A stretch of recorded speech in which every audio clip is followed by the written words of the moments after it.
নমস্কাৰ আপোনালোক সকলোকে অৰুণিমাছ ব্লগলৈ পুনৰবাৰ স্বাগতম জনাইছোঁ। আশা কৰোঁ আপোনালোক সকলো ভালে আছে। আজি মই মাহী আৰু বৌ দুইজনীকে মানে ফ্ৰুটছৰ মাছাজ এটা কৰি দিছোঁ আৰু ৰিজাল্ট কেনেকুৱা হ'ল সেইটো আপোনালোকক মই ভিডিঅ'টো লাষ্টত দেখাই আছোঁ। আৰু আজি এখন ধুনীয়া পাৰ্কলৈ আহিলোঁ। প্ৰথমতে মই মাহীক মাছাজটো কৰি দিম ফ্ৰুটছৰ। এতিয়া ক্লিনজিং কৰিছোঁ। প্ৰথমতে আপোনালোকেও ষ্টেপবোৰ চাই ঘৰতে কৰিব পাৰিব। মুখত ফেচিয়েলে হওক বা ক্লিন আপেই হওক এমাহৰ মূৰত এবাৰ হ'লেও কৰিব লাগে, বা 15 দিনৰ মূৰত কৰিলেতো খুবেই ভাল, কিন্তু এমাহৰ মূৰত এবাৰমান কৰিবই লাগে, তেতিয়াহে মুখখন ভাল হৈ থাকে।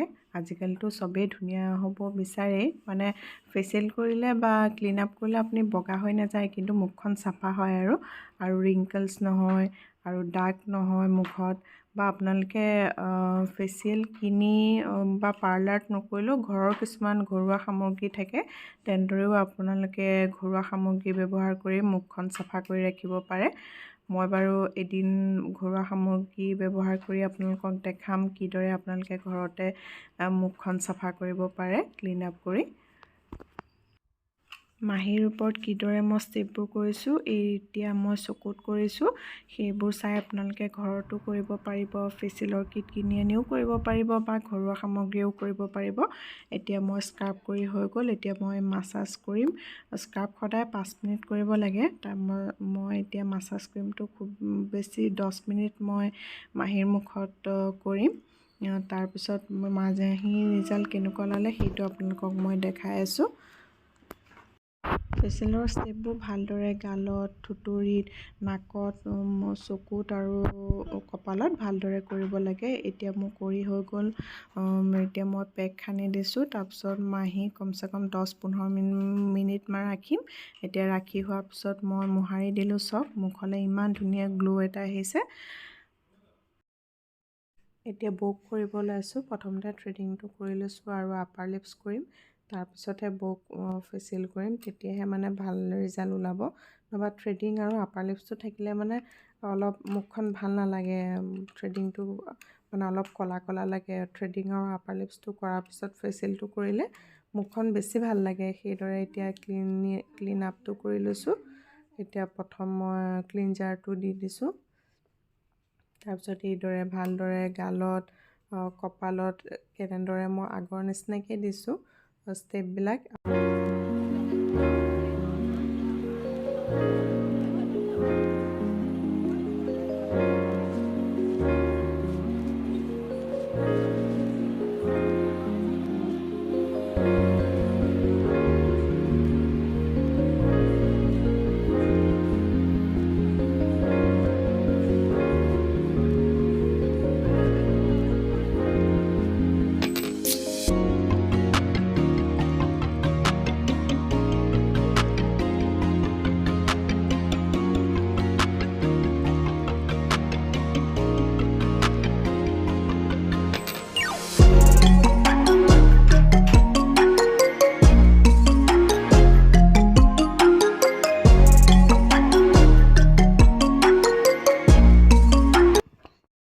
মাহীৰো ডিঙিত কৰিছিলোঁ, কিন্তু দেখুওৱা নহ'ল। এইদৰে ডিঙিত আপোনালোকে লাহে লাহে কৰিব পাৰিব। ডিঙিটোত খালি লাহে লাহে কৰিব লাগিব দেই। এতিয়া এইটো মাহীৰ উলিওৱা নাছিলোঁ, মাহীৰ ইমান নাছিলে। ব্লেক হেডছ আছে যদি মই অলপ উলিয়াই দিছোঁ বৰ স্ক্ৰাবটো কৰাৰ পিছত। এইদৰে ব্লেক হেডছ ওলোৱা হৈ গ'ল। এতিয়া মই মাছাজ ক্ৰীমটো ভালদৰে এইদৰে সানি এতিয়া মই মাছাজ কৰিম বৌৰ মুখত। কমচে কম 10 মিনিটমান কৰিম।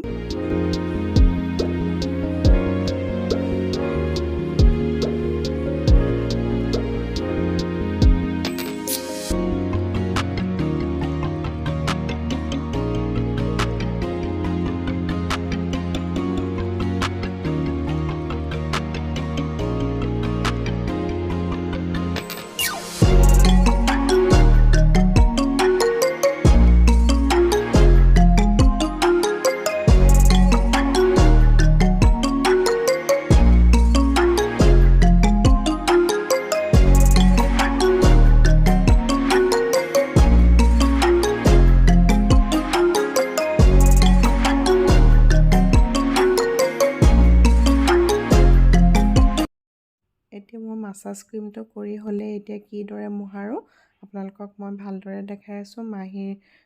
মাহিৰ কৰোঁতেতো দেখাব নোৱাৰিলোৱেই। এইদৰে আপোনালোকে কোমল কাপোৰ এখন ল'ব, তাৰপিছত পানীত তিয়াই ফিল্টাৰৰ পানী ল'ব লাগিব খালি। এইদৰে ভালকৈ লাহে লাহে মোহাৰিব লাগিব আৰু চকুটো ভালদৰে এইদৰে মোহাৰিব লাগিব, কাৰণ চকুত যদি ভিতৰলৈকে সোমাই যায় পুৰিব ন।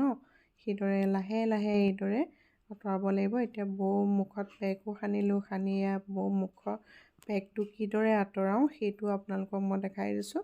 লাহে লাহে পানী অকণমান দি ডাইৰেক্ট মোহাৰি দিলে মানে স্কিনখনে অলপ কষ্ট পায়, সেইকাৰণে এইদৰে পানী অলপ দি আপোনালোকে এইদৰে এনেকৈ ঘঁহি ল'ব লাগিব। তেতিয়াহে তেতিয়া খুব সহজতে মুখৰ পৰা পেকটো আঁতৰে। এইদৰে অলপ টাইম মাছাজ কৰিব লাগিব। বৌ কৰি হৈ গ'ল। বৌ ৰিভিউটো অলপ পিছত চাম, তাৰপিছত প্ৰথমতে মাহী ৰিভিউটো চাই লওঁ। কেনেকুৱা লাগিলে? ভাল লাগিলে ফেচিয়েল কৰি। আৰু আমাৰ বোৱাৰীজনীক ৰাইজে লাইক কৰিব, কমেণ্ট কৰিব, শ্বেয়াৰ কৰিব। Thank you. আজি চুমিয়ে ফেচিয়েল কৰি দিলে, খুব ভাল লাগিছে আৰু স্কিনখন বহুত স্মুথ লাগিছে, ভাল লাগিছে। এতিয়া ফেচিয়েল কৰি দুজনী ওলাই লৈছোঁ, ফুৰি আহোঁগৈ এতিয়া পূৰা ষ্টাইল কৰি। ভাল লাগিলে, পূজা গিফ্ট, থেংক ইউ। ধুনীয়াকৈ কৰি দিছে, বিৰাট আৰাম লাগিলে, টোপনিয়ে আহি গৈছেগৈ তোমাৰ কৰোঁতে এতিয়া আকৌ ওলাই যোৱাৰ কাৰণে উঠিলে যাওঁ আৰু চুলিও কাটি দিলে, ভাল লাগিলে। এতিয়া আমি পাৰ্কখনলৈ আহিছোঁ, শ্ৰদ্ধাঞ্জলি পাৰ্ক, হেঙাৰবাৰীতে আছে। অকণমান ফুৰিব ওলাই আহিলোঁ। মাহী, মহা, বৌ, মা আৰু প্ৰাংগণ, আমি গোটেইবোৰ আহিলোঁ। বৌ ভিডিঅ' বনোৱাত পূৰা ব্যস্ত, ময়ো ব্যস্ত। ল'ৰা একেবাৰে মাহীহঁতৰ হাততহে এৰিলোঁ আৰু দেই আজিৰ কাৰণে। এই পাৰ্কখনত ফটোশ্বুটো কৰা হয়। এইদৰে মডেলবোৰ সাজি কাচি আহি ফটোশ্বুটো কৰা হয়। আৰু ইয়াত কিছুমান চিৰিয়েলো বনায় দেই এনেকুৱা পাৰ্কবিলাকত। ইয়াত আগতে এবাৰ মই বনোৱা দেখিছিলোঁ, কিন্তু মই ওচৰলৈ নগ'লোঁ। আৰু এয়া আমাৰ প্ৰাংগণে খেলিছে, ঘৰ নাযায়, বহি বহি দিছে, কিন্তু জোৰ কৰি ঘৰলৈ লৈ গ'লোঁ, কাৰণ বহুত মহ ওলাইছে আৰু অলপ সোনকালে আহিব লাগিছিলে। অহা আজি দেৰিয়ে হ'ল। এতিয়া আমি ঘৰলৈ যাব লৈছোঁ। ঘৰলৈ যোৱাৰ আগত অলপ পিছে বহিও লৈছোঁ, কাৰণ খোজকাঢ়ি বহুত ভাগৰ লাগিছে। অকণমান ওখ চাপৰ জেগা যে, সেইবাবে এতিয়া ঘৰলৈ যাব লৈছোঁ। এতিয়া লাইট জ্বলোৱাৰ বাবে বহুত ধুনীয়া লাগিছে পাৰ্কখন। লাইট জ্বলোৱা অৱস্থাটো অলপ দেখাই দিছোঁ আপোনালোকক। আমাৰ প্ৰাংগণে বহুত ভাল পাইছে, ইয়াতে বহিয়ে ল'লে একেবাৰে সি। এতিয়া বাহিৰটো দেখাইছোঁ চাওক, বাহিৰটো বহুত ধুনীয়া হয়। এতিয়া আমি যাব ল'লোঁ। আশা কৰোঁ মোৰ ভিডিঅ'টো চাই আপোনালোকে ভাল পালে। যদি ভাল পালে ভিডিঅ'টোক লাইক, কমেণ্ট আৰু ছাবস্ক্ৰাইব কৰি দিব চেনেলটো। আজিলৈ আহিছোঁ। বাই।